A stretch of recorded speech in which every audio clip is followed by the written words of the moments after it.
I feel like farmers and people that are in production agriculture especially are some of the most deeply feeling people on this planet. Mhm. And we are also some of the people that struggle with vulnerability the most. Few things connect people faster than food. For me, it's the stories of the people behind the food that hit deepest. Their family legacies, how they made it through the tough times, and how they celebrate the good times. I'm Ryan Armstrong, and this podcast will give you a face behind the food. It uncovers the honest and proud stories of the fascinating yet little known sectors of the agriculture industry. Welcome to Farmstrong. All right, so our guest today is the one, the only Teyanna Marx, the OG, the original first guest. So I wanted to start this out by kind of giving a little behind the scenes of that. This is kind of the catalyst of this happening. So just wanted to say thanks for Teyanna for inspiring me to do this, and that's kind of a full circle moment. It's pretty cool, and I just wanted to share that shows that it never hurts to reach out and just message somebody and say, hey, thought what you were doing was cool. Never know. Yeah, absolutely. Thank you for having me on as your very first episode. I think just to give our audience a little background, Brian and I first connected on LinkedIn just through a DM after I had been starting to post more content about my life in agriculture. And the conversation led to you honestly telling me about your dream to start a podcast. So although, yeah, it started with the conversation, I think it's been in your mind for quite some time to have this. That's fair. That's fair. So kind of just wanted to start this off and kind of just check in with you, see what you have going on. I know it's a lot, but just want to hear what you got going on, and then we'll just kind of lean into how you got there and kind of hear your story. Yeah, so it has been a very busy summer for me. I recently started my own agri-marketing consulting business last winter. And I had spent about 8 years in the agency world, just with where I was at in my life and my family. It was the next best step for me, and it has been phenomenal. I have all clients in agriculture, so it is really my dream industry to continue working in. And I mostly am working in the realm of content strategy, social media strategy, helping all of my clients better connect with their audience on a more empathetic and authentic level. So I've had so many moments in June here, especially where I don't know how else to describe it that besides after some of the projects I've been working on, it almost feels like a homesick feeling when they're finished. So that's kind of the indicator to me that I'm on the right path, that this is the thing that is igniting that spark within my soul and hopefully within my clients' businesses as well then. So that's where I'm at with my business. It's thriving, flourishing. I also do artwork. So I'm an artist and I create abstract fluid art. Here's a piece behind me that I've done in the past. And I've been working more of that into my life too, to just bring in that element of creativity and expression because a lot of my artwork is inspired by scenes and things that I experience on my family farm. So yeah, just sort of navigating entrepreneurial life and all of the hobbies and also being a mom. Man. So what's kind of your background? Like, how did you grow up? Did you grow up in agriculture? Is your family involved in it? That kind of thing. Like, how did you get to where you are now? Yeah, agriculture has been a through line of my entire life. I grew up on my family's farm in southern Wisconsin, and we, for at least 4 generations, have been farming the land in the valley that we're in, within a stone's throwing distance for that long. My dad bought our farm in 1979, and we have beef cattle, cash crops. We have the typical horses and fainting goats and chickens too. But then we also have 11 acres of vineyards that we partner with Wollersheim Winery and Distillery on. So that has been a really unique part of growing up on my family's farm and seeing the diversity of agriculture that can be even within a small family farm, but has just kind of broadened my viewpoint on different types of production too. So, yes, grew up on my family's farm. I went to school for animal sciences at UW-Madison. I have my master's in animal sciences, where my focus for my research was on reproductive physiology. And from there, I spent a year after I defended my thesis, I went into a year-long contract with the Department of Agriculture, Trade, and Consumer Protection in our state as Wisconsin's Allison Dairyland. So she is Wisconsin's agriculture ambassador. It was one of the most life-changing experiences that I think one I've gone to date and through to date and probably ever will go through. And that's actually probably what launched me into my career in marketing too. So making a lot of connections within that year led me to the agency that I was working at for the past 8 years or so, and all of that and there, all of our clients were also agriculture based, so you can kinda see this thread that has gone Mhm. through every single part of my life so far is really rooted in agriculture. Yes, ma'am. I'm not familiar with Alice in Dairyland, so like, how long is it? Is it a multi-year thing, a year thing, or could you give a little more detail about that? Yeah, absolutely. Allison Dairyland is Wisconsin Agriculture Ambassador. It is a one-year full-time contract position with our Department of Ag. And, so every year there is a new Alice. I was the 68th Alice. We are now on the 78th, not to date me. I just celebrated my 10-year retirement anniversary, and it is a f a full-fledged marketing and communications position. Alice must have a four-year degree within marketing or communications, agriculture, something related to the position. The application process was intense. I always say that it was honestly more difficult than defending my master's thesis once I got to that point. Because throughout the year of being Alice, I did hundreds of TV interviews, radio interviews. I managed social media myself and doing thousands of posts through the year.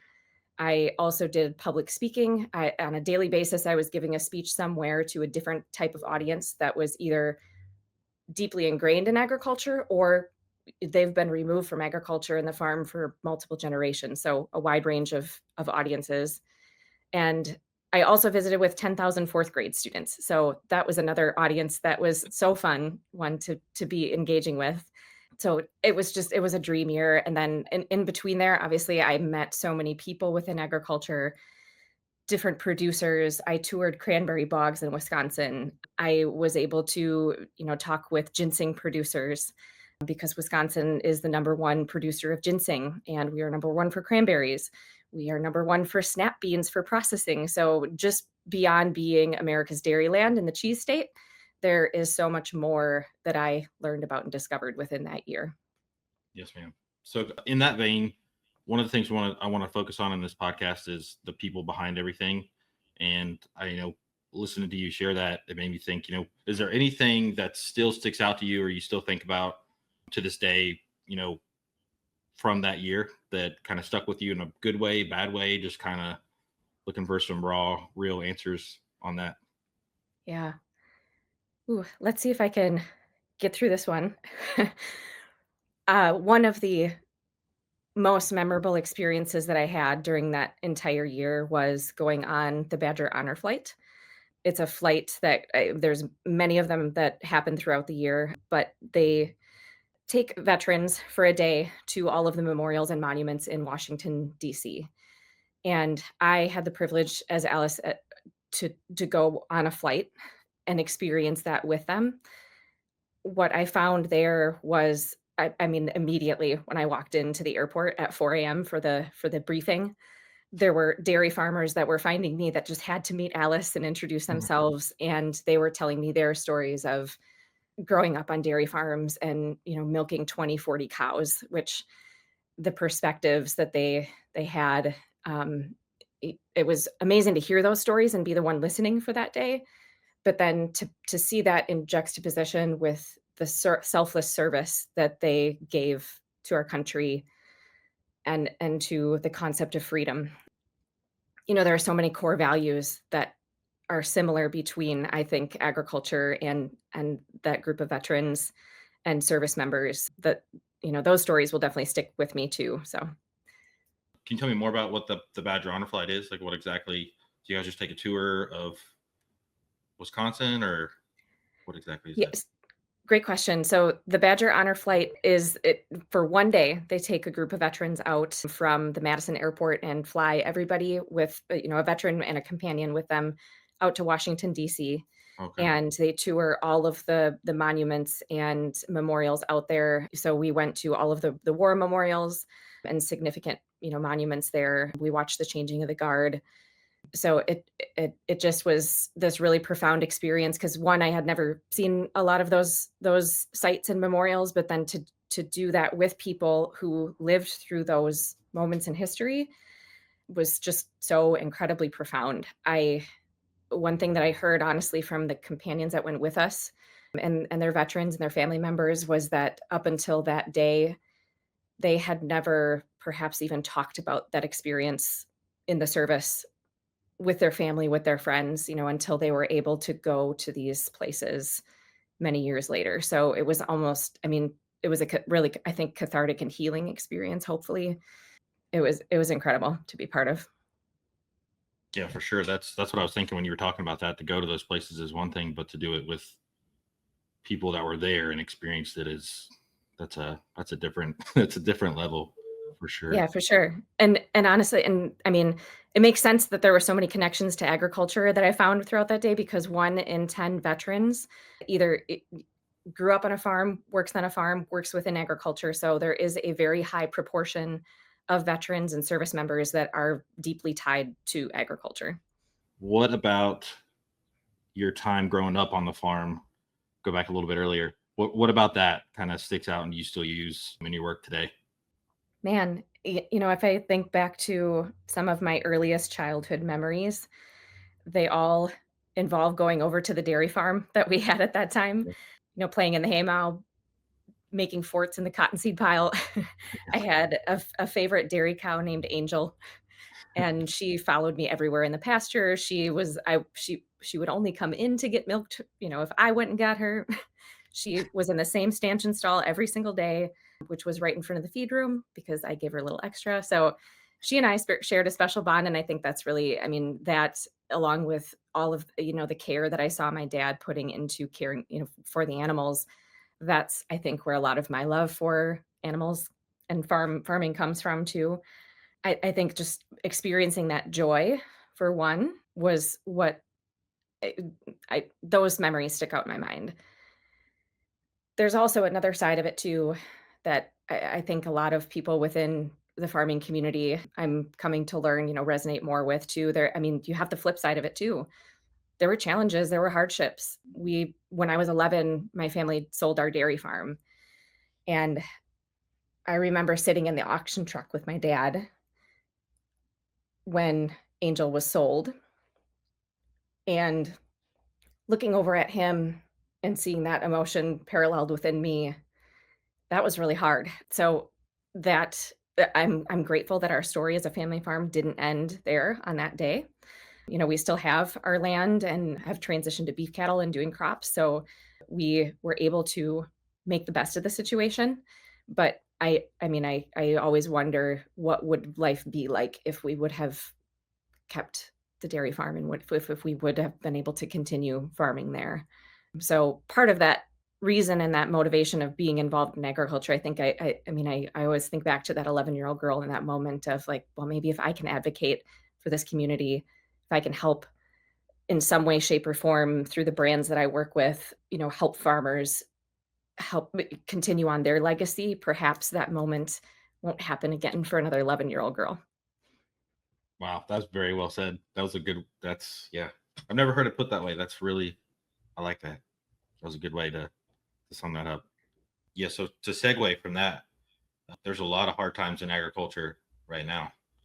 I'm down in the southeast, so I just kind of wanted to hear how it is where you are with the clients that you're working with, and kind of see what it is from your perspective.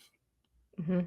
Yeah, and that's one thing I loved about, connecting with you on LinkedIn too, is that one of my goals is to connect with people outside of the Midwest in agriculture as I'm venturing into this new business of mine. I mean, I think there's a lot of similarities no matter what region you're in or what honestly part of the world you're in because it, succession planning is a really big thing right now, I would say for so many family farms. I mean, there's going to be one of the biggest land transitions and wealth transitions in agriculture in the next decade that will ever happen.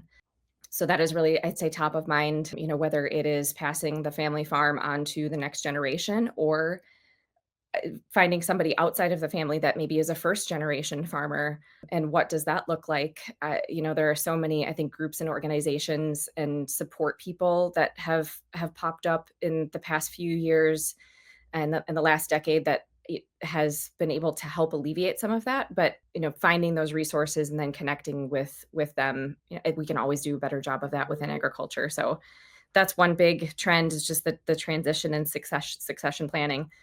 Obviously, cost management and ROI and profit margins are always top of mind. That hasn't changed, honestly, since the early days of our ancestors in farming. So when I work with brands in selling their products to farmers, that's always something that I try to put myself in the shoes of their customer and hold up that mirror for them to say, Here's what your customers really actually care about, and the priorities that they have that go through their mind as they are making a buying decision." And so a lot of the work that I do, honestly, within the key messaging realm, I start with customer interviews first. And so starting at that realm and working backwards to really identify what is top of mind for them, what are the challenges they're encountering, and then starting from that point, working backwards into the solutions that perhaps a brand or a partner could provide, is always the way that I advocate for going, if we're trying to sell something to a farmer. Right. I think that's the right way to do it. I think it kind of gets backwards sometimes. They try to sell to the farmer and they don't really know that's where that's where the realness is.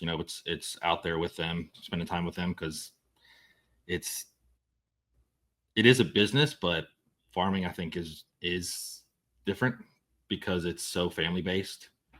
But yeah, I think to both of your points, the succession planning is very important. And I really like the part of that you brought up, was that it doesn't have to be somebody in the family, because I do think that I've noticed that too, is that that's what everybody gets stuck on. Well, that's our land. Okay. Well, there are other options. You don't have to sell it and get a check because you can't agree on something. Because Mhm. what about your kids and your grandkids and everybody behind you? Like you said about you don't want that to happen to another 11-year-old girl. And I think that's a big opportunity that kind of gets overlooked in agriculture, is that it's about our family and our name and our legacy, and you can still have that. And but the really cool part about that is that even if you get somebody who's a first generation farmer, you just help somebody else start their legacy. Exactly. I 100% agree. To me, the goal is the same at the end of the day. Hopefully that is the thing that I would love to see, the essence maintained of that, of the heart of farming and the heart of agriculture. I want that to continue regardless of if it is a 6th generation, p that's continuing on the farming legacy, or I just see so much passion for people who perhaps didn't grow up in agriculture, who fell in love with an ag class in high school, that then went on to major in college, that they found their passion along the way, that is amazing. Like, let's Mhm. find some way to help that thrive and flourish, and putting, preconceived notions of how it should be then in that case aside, as long as that essence is maintained within the agriculture community of why we do what we do, and the person on the receiving end of that legacy is willing to uphold that, you are 100% right. There are other options that we can think outside of the box and get creative with. Yes, ma'am. I wanted to ask your opinion on something that I, and it may be just my perspective, but it seems like there's more. You touched on it very briefly, but there's more and more organizations that are popping up to help with young farmers and ranchers and people getting into the industry. Do you think that, because this is kind of what I believe that we've kind of gotten, there's everybody wants their cause or their particular organization to be the one that changes everything. And now instead of having one or two really big ones, I mean, we've got five or six that, not that any of them are doing anything bad, but the point is what if we were all in one big organization? How loud would our voice be if instead of five different trips to DC, it was one gigantic one? That's a great question. And obviously there's benefits to economies of scale in that Right. Yeah. in that Right. sense. Yeah, that's a great question. This kind of I'm gonna answer your question in maybe a little bit of a roundabout way of I always hope that within agriculture, we we often look at another farmer's production methods, and say they're farming conventionally, they're farming organically. This farmer has regenerative agriculture practices that they're deploying. At the end of the day, regardless of how someone is farming, they're all farming for the same reason and for the same love of what they're doing. So if you're farming conventionally, awesome, great, let's keep learning. If you're farming organically, great for you. I'm glad that that works for your farm and it can continue flourishing. Same thing for regenerative agriculture. There's cool things happening over there that we can all learn from. Same thing with those organizations. I think the diversity of agriculture, how we go about within production methods, within how we support it off the farm, within all of the support organizations and groups, that are doing this in various ways and capacities.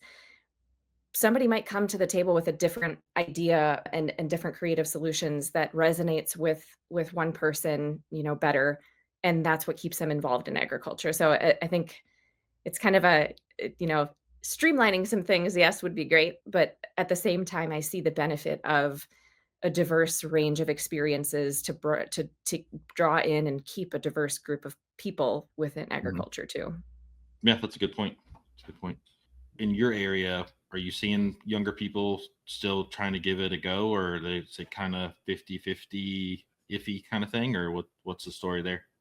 Yeah, great question. I think in the Midwest, and maybe it's just because I am more involved in the industry and closer with a lot of people, our age that Mhm. are still involved in agriculture and very passionate about it. I mean, my brother is the next generation of our farm. I'm the unofficial business manager and then bookkeeper, so it's both of us together in that effort.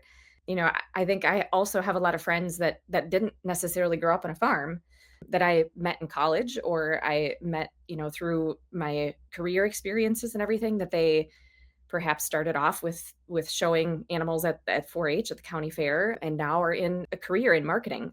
So it is it's a mix of both, I'd say. I think one statistic that I think back to is I think that only 9% of farmers in the United States are considered the young generation of 34 or 35 or younger. So it is definitely, I mean, it's a trend and a topic that's worth continuing to look at. And then at the same time, how do we continue engaging people that don't perhaps, come from a farm or grew up on it in the sense that I did, that would have a different perspective to continue on a lot of our community's core values too. Yeah, that's fair.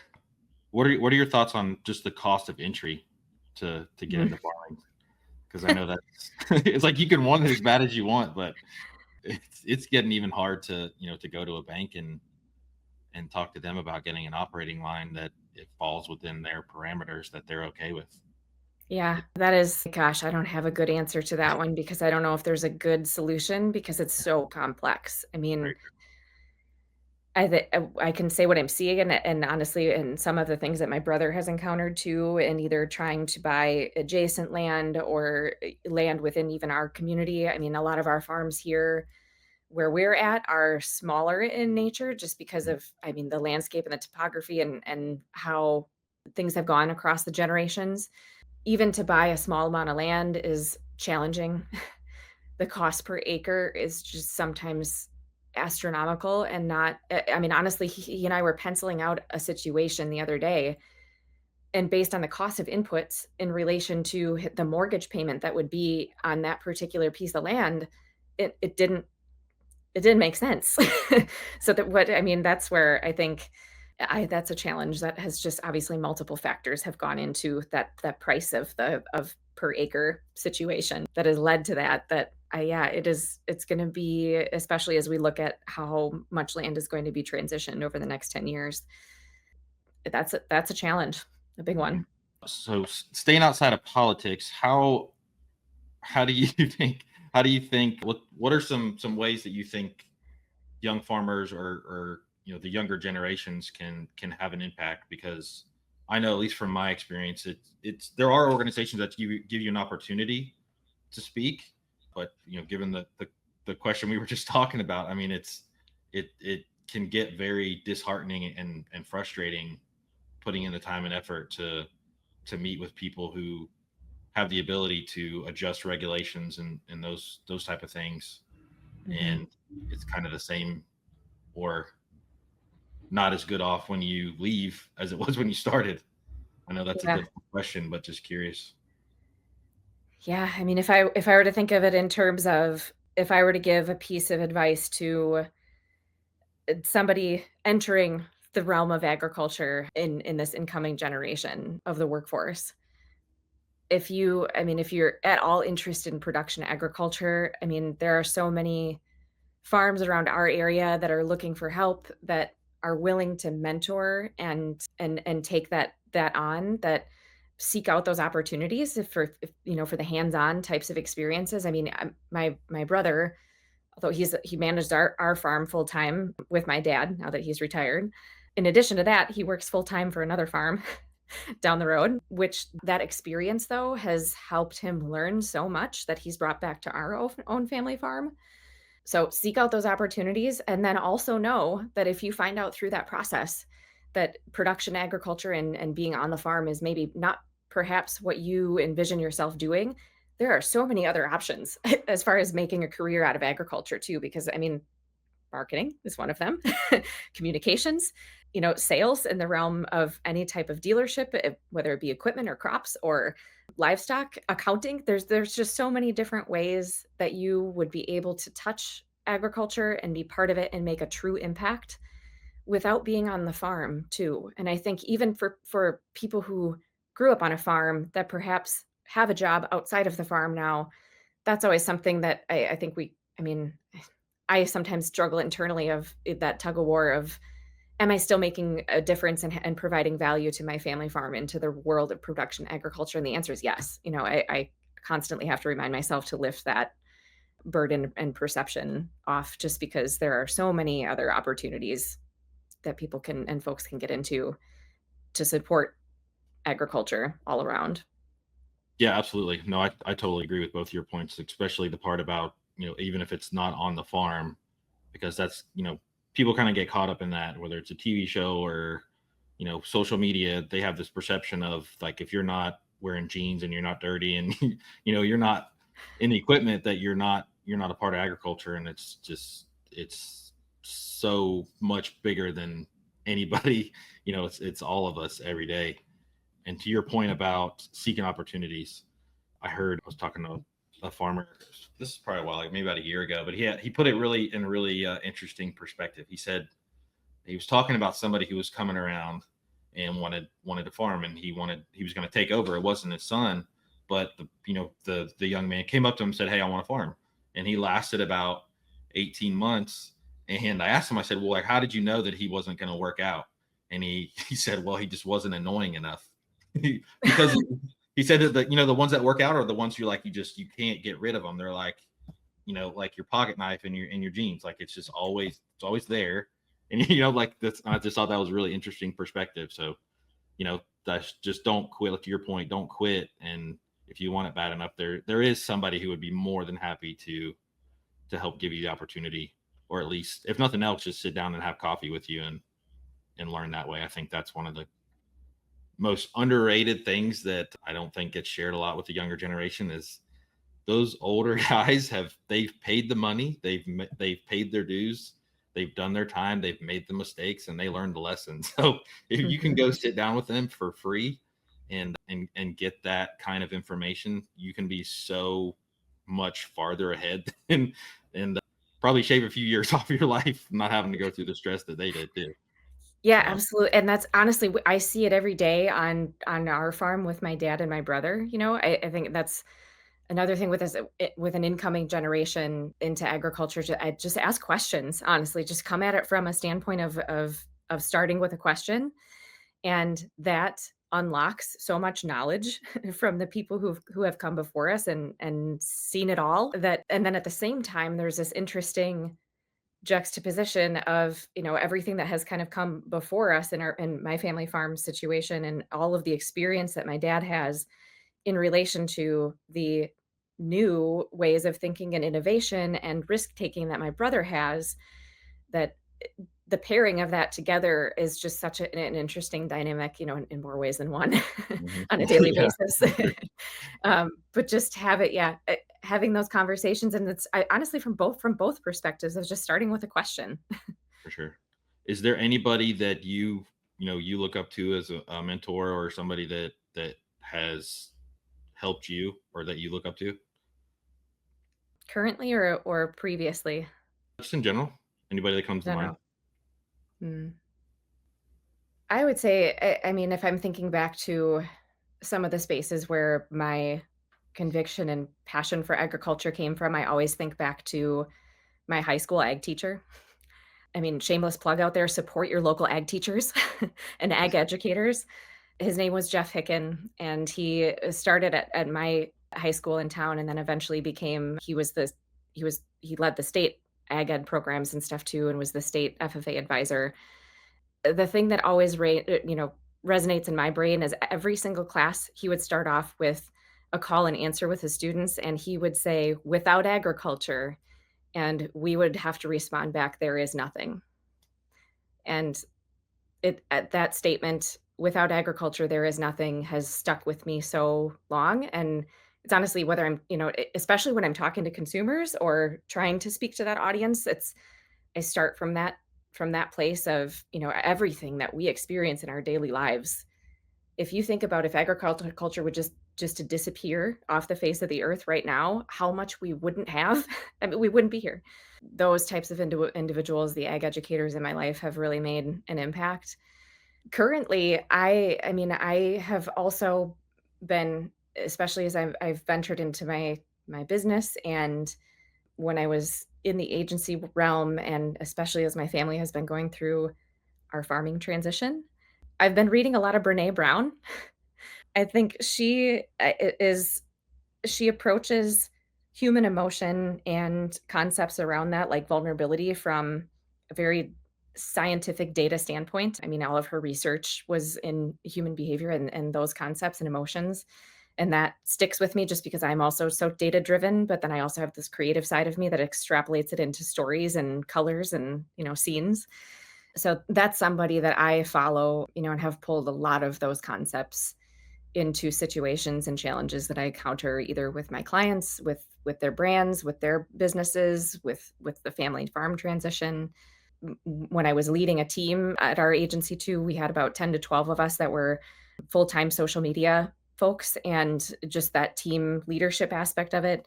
All of those concepts I think that she talks about, especially in the realm of vulnerability and risk taking and that kind of thing, have really resonated with me and I found to be very valuable.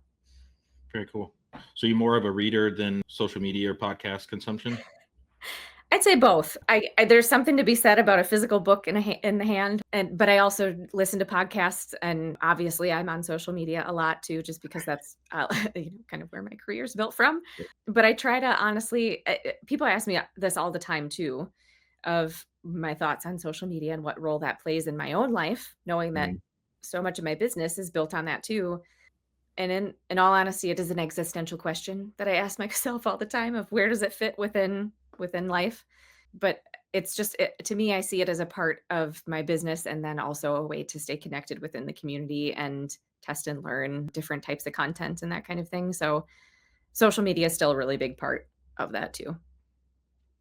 Do you think that's helping or hurting, or as far as in an industry, is it beneficial or is it kind of feel like it can be a really sharp double-edged sword? Absolutely. Double-edged sword for sure. Social media, it has the speed at which we are able to consume stories and hear information. I think that is a beautiful thing that has happened for agriculture, especially that now that Mhm. people are further away from production agriculture than ever, it has brought us closer to it at the same time, just because it can be a tool that can bridge that gap so effectively. At the same time, it falls into the realm of, we have to use it in the right ways. for that to continue to happen in a good way. So a lot of the I mean, a lot of brands I think that I work with, they fear the negativity that and the repercussions perhaps of some types of conversations that go on out there. But with a good, solid, proactive brand reputation management plan in place, it's all good. And then I think for an individual level, I personally take it as a responsibility to engage within the space in a productive and positive way. And I always say that I strive to be the engagement I wish to see from my fans too. So responding back to comments for one, and not just ghosting people, but then also, trying to educate and come at it from starting with where they're at and sitting down with them as if we're next to each other at a dinner table versus virtually. I think that takes a lot of the kind of keyboard warrior mentality out of things. Yeah, absolutely. No, I totally agree. So I wanted to touch on mental health. That's a huge topic in general, but I think it's not generally associated with farming. And I just wanted to hear your thoughts on that, kind of the state of it and where it's been, where it's going. And Yeah. I mean, I agree with you. It's one of those things that is so, I mean, common, and I mean, everybody has mental health pieces that they work throughout hmm their life. So I think starting at that basis, even within agriculture where we don't talk about it very often, I think that's probably the trend that I see more often within our community. And I I have recently sort of come to this conclusion, and I don't know why it wasn't so obvious before, but I feel like farmers and people that are in production agriculture especially are some of the most deeply feeling people on this planet. hmm And we are also some of the people that struggle with vulnerability the most, and sharing that perspective and really acknowledging those feelings and expressing them. And the reason why I think this is because, I mean, obviously, if you think about some of the stuff we were talking about earlier, why people farm and why people are in agriculture, it's not for the money, usually. If Right. that's Yeah. the reason why people got into it, I think a lot more than 2% of the population would be farming. Yeah. So there has to be some other intrinsic motivation. And to me, I see my dad and my brother and so many others that I know. It's the daily joy that you see from the first emergence of the crops that you plant in the soil all the way through to the harvest, and the excitement and anticipation of that, and the reward of caring for an animal, and seeing it thrive and be healthy and happy and comfortable. So it's all of those things are emotionally based. Mhm. um, and yeah, it's definitely a topic that I feel I want to learn more about, of what are some of the trends and things going on in our community, and then how can we all help open up conversations and make it more acceptable to talk about those feelings and emotions in a way that, I think normalizes them, but then also helps create a support system and a network. One of the actually organizations in our area that is very supportive of farmer mental health is called the Farmer Angel Network.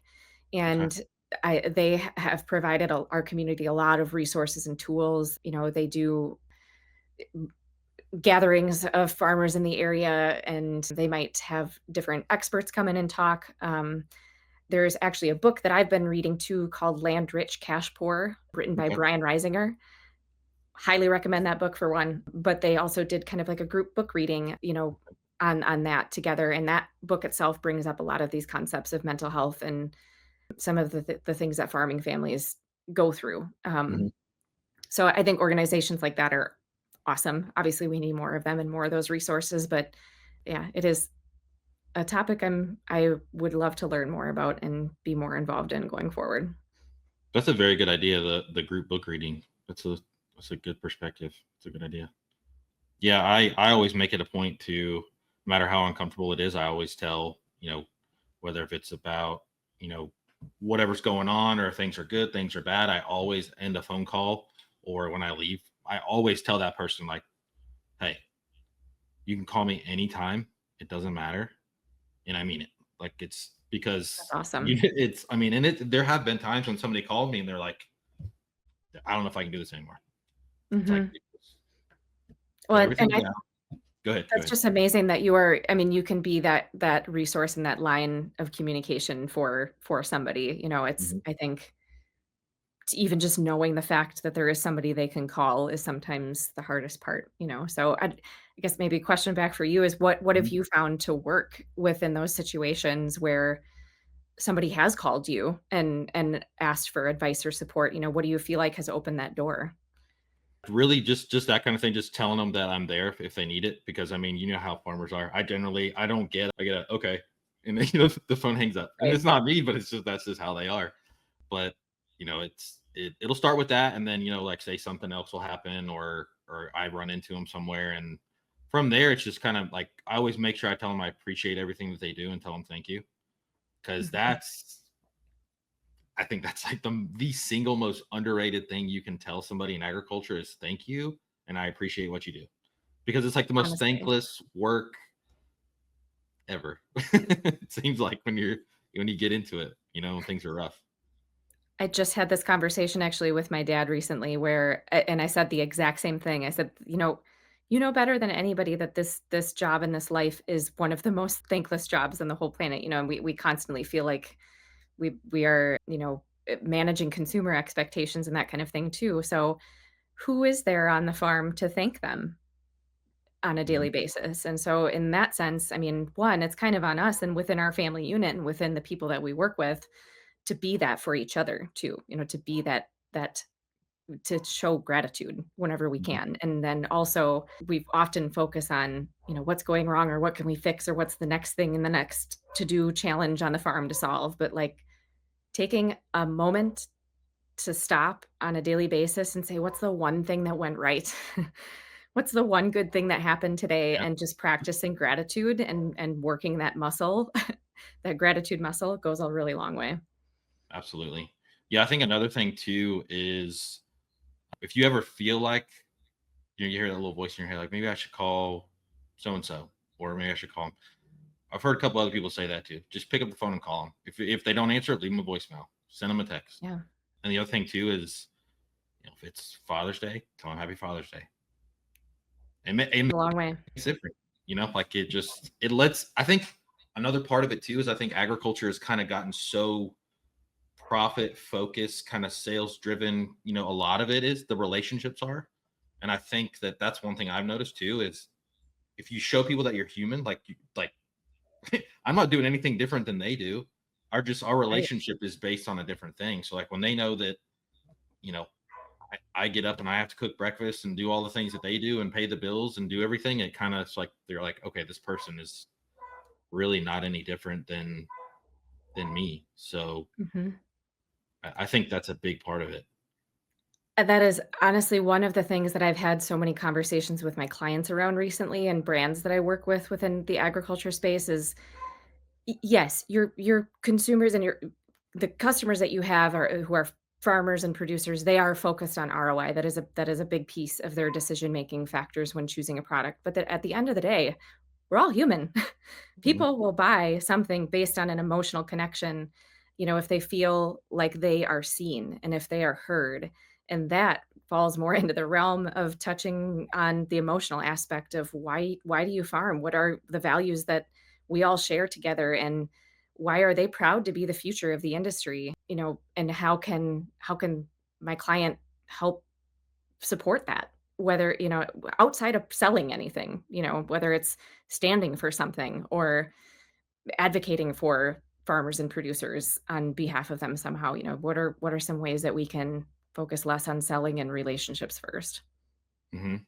Yeah, I think that's a big point too. And I think it doesn't get talked about enough about, just in any general day conversation, whether it's you're at, the salon or the barber shop or the restaurant and people ask you what you do and you tell them too much information, tell them more than they want to know because it's what I mean, like a lot of people don't they kind of just they're Yeah. like, oh, okay, it's kind of small talk.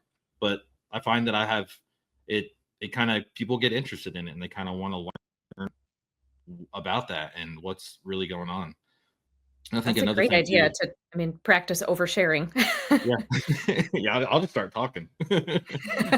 Another thing too, I think that's really helpful is always letting them know that, they have they can pick up the phone and throw a crazy idea at you, and it's not, you're not gonna tell everybody that he's off his rocker, because that's a lot of, like we were talking about earlier, is a big part of this is the world's coming together, and how do you get them into gear and make progress. And I know some of the best farmers that I know are just, they are so, they're just so in depth in it. And they get, like, and you get them going and they'll talk to you for 4 hours and tell you Yeah. everything. Oh, you know absolutely. Yeah, the passion comes out so quickly. Yeah. Mhm. The other thing that I see within the agriculture community and that topic too is, and along the lines of oversharing, I think I've seen a lot of fear, in those situations of how much should I share? Do I share? Because in a lot of cases, we're looking at the neighbor's farm and looking how they farm, and we know that they're looking at how we farm and making judgments. That's got to go away.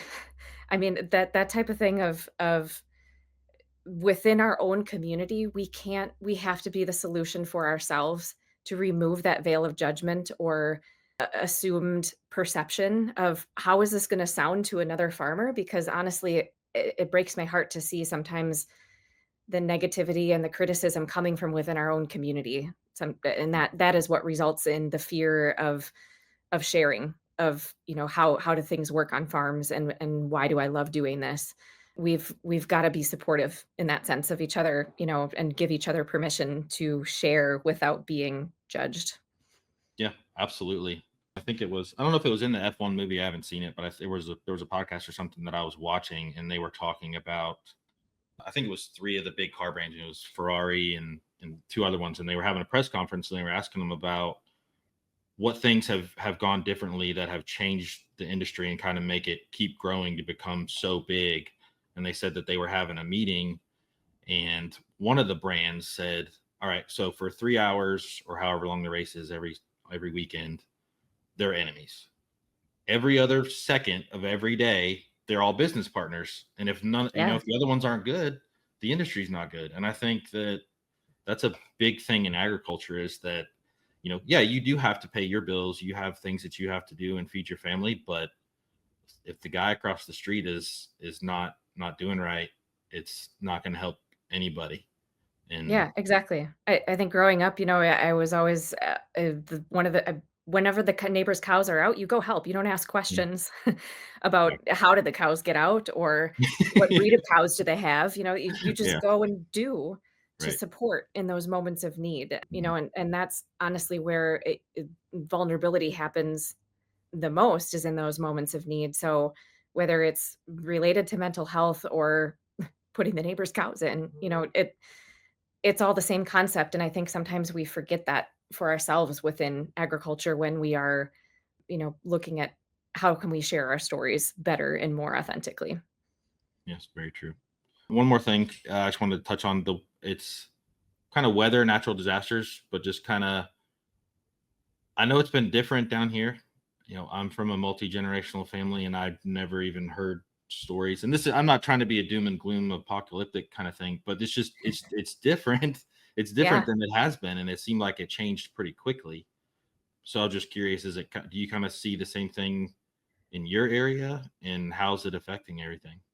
Oh, yeah. I and talk especially when I ask my dad questions and, he talks about the weather, it just seems like there are more extremes going on. I mean, I remember a recent year where we had a frost in May, and for the winery that we work with, that's always a big concern when we get to the realm of April and May, because the buds start to come out, and if there's a frost that damages those, I mean, they could risk losing everything that year, and they did. It was a full, I mean, almost total loss because we had such a bad frost in May. That kind of thing didn't happen, or hasn't happened very often, and hopefully won't for quite some time. But I mean, yeah, it's just more extreme weather, I'd say, which leads to more extreme challenges and, things to navigate through on our farm. Knock on wood, we've had a great year for our weather here in our area, and our stand of corn is some of the best we've seen. I think my brother is, like, waiting on pins and needles for harvest to see what happens. But if you drive 2 hours north of us, they've had so much rain this year that their crop is really struggling. I think it's just and it's very regionally kind of pocketed, and we experience that a lot too, I think just on a regular basis with the bluffs and the topography around us. There was one year where I remember recently where it was almost a total drought the whole entire summer on our farm, but we could see it raining on the other side of the valley. You could see Really. the sheet of rain coming across, and it just never got to our fields. So it's just, some strange things like that that are happening, that we have my dad hasn't seen before Hmm. that he recalls. Yeah, and I think to tie that back into mental health, I think that's something that gets really overlooked too, is because that's where like the hammer really comes down, and that's when it hurts. That's Mhm. even if you are having a conversation with somebody, it's like, how do you even, like, there's nothing that you could have done or can do, and it's Yeah, that's I mean that's farming, but it's just that's I think that's something that people need to understand, that's the farmers care, that the industry cares, and it's brutal when that happens, mhm. and it Yeah. always seems like it's at the worst time. Oh, absolutely. Yeah, and when everything seems to be going right and then it, shifts dramatically. Yeah, I think from, like, a consumer standpoint and everything too, that the effect that would be seen there is obviously if, you go to the grocery store and the ingredient list that you have, you can't find a few of those and everything. There's probably a reason why and a deeper situation that happened there, that I think we have a responsibility to communicate that why a little bit more within the Mhm. industry so that consumers can kind of gain that perspective and understand that. But then just having like giving each other grace all around Absolutely. and again, opening up and being vulnerable about that situation, there's nothing there is no shame in some of those challenges happening because Mother Nature decided she, wanted a monsoon all summer in the Midwest. One thing that I actually heard one of my clients that does forage testing for all of their clients is that when they get a perhaps not so desirable result back from their forage test, it's not Mhm. usually a reflection on how good of a farmer you are Mhm. or how good of a how good was your approach in harvesting that hay because a lot of times we're working around mother nature and that is dictating things so yeah, it's just something to keep in mind that there's so much out of our control that we work with and then we focus on what we can control and the rest is kind of left up to mother nature. Mhm. Yep. Yeah, and the good Lord, that your comment about grace, I think, is extremely important, because let's be real, everybody's going to have their day. It just may not be yours today, so Yeah. just Mhm. be willing to help, and be there for somebody when if you can't help them, help them. Exactly. Well, thank you for being the OG original guest. Absolutely. Like I said earlier, I think when our first conversation that we had via LinkedIn, was just a coffee chat to connect Right. and get to know other people in our industry that led to this podcast starting. I mean, I think so often, people have these kind of dreams to start this type of thing, a podcast, a Mhm. YouTube channel, start up a brand, an Instagram channel, or that kind of thing. And it can be a pipe dream, but to see you launch this and actually take it into Yeah. into practice it's just so cool. So I am here to be your cheerleader all along the whole Thank you. way. I hope everybody tunes in, and I will share the word, spread the word. It's just I think that's the other piece I've tried to keep in mind too is that everybody's story within agriculture is so important to share Mhm. and the story that you have and that everybody that you will interview has is different from the one next to us. And so even though we're all in the same community, this type of thing and this type of platform is so needed out there to help tell those stories. Yes, ma'am. Well, like I said, thank you for being the catalyst for everything, and I'm super excited that it worked out. But your work ethic and everything you're doing is it's inspiring. So appreciate Thank all you you. do. I Absolutely. appreciate it. I mean, this is honestly why I do what I do and why I think I've stayed so involved in the community is because the connections we all have, Hmm. and there's just kind of this unspoken understanding that keeps the community tied together. So thank you for having me for the first episode. Yeah. Thank you. All right. We'll see you later. Thank you all sincerely for connecting Field and Fork with us today on Farmstrong. Never forget that every day is your God-given opportunity to change the world. Please let us know your questions or guest suggestions at farmstrongpodcast@gmail.com. A special thanks is due to Casey Brown with Teal Hat Communications for producing this podcast.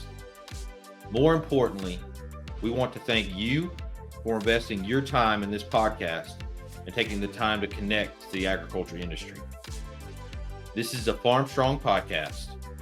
Work hard, be honest, speak proudly.